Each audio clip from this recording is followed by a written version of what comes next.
KTR की जानिब से प्रेस क्लब में रेवंत रेड्डी के लिए खाली कुर्सी। वजीर आला दिल्ली में मौजूद BRS leader K.T.. Rama Rao ने प्रेस क्लब में किसानों के मसाइल पर बहस के लिए वजीर आला रेवंत रेड्डी को चैलेंज किया था। बहस के लिए मुकर्ररा दिन के मौके पर केटीआर खुद प्रेस क्लब पहुंचे। उन्होंने रेवंत रेड्डी के लिए एक कुर्सी भी मखसूस रखी ताकि वो आकर बहस में शामिल हों।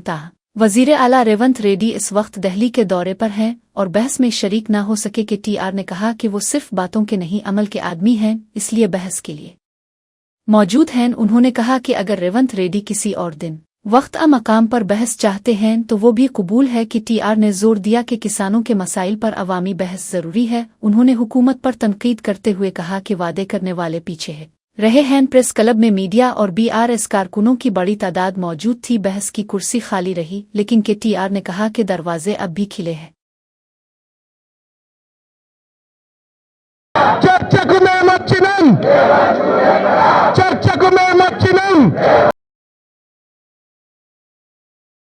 आज मुख्यमंत्री के लिए हमने इंतजार किया, वो आए नहीं।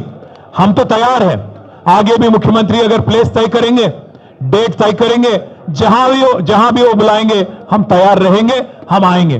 और साथ ही साथ आखिरी में मैं इतना ही कहूंगा कि कांग्रेस पार्टी की गद्दारी, कांग्रेस पार्टी की जो फरेब आज तेलंगाना की जनता को समझ आ गई।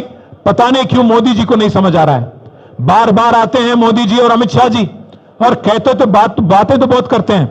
आके कहते हैं कि रेवंत रेड्डी यहां पे तेलंगाना गवर्नमेंट को कांग्रेस पार्टी के लिए एटीएम बना दिया, पर कोई कार्रवाई नहीं होता, कोई इन्वेस्टिगेशन नहीं होता, ना रेवंत रेड्डी पे, ना उनके मिनिस्टरों पे, ना उनके झूठे वादों पे, ना उनके किस्सों पे। मैं आपको दो चीज सुनाता हूं। रेवंत रेड्डी ने अपने खुद के साले को 1100 करोड़ का प्रोजेक्ट दे दिया अमृत स्कीम में।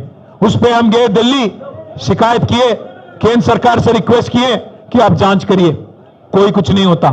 यहां पे आते हैं, कहते हैं कि ये बड़ा वसूली कर रहे हैं, पर कोई कार्रवाई नहीं होता, कोई ईडी नहीं आती, कोई सीबीआई नहीं, कोई आईटी नहीं।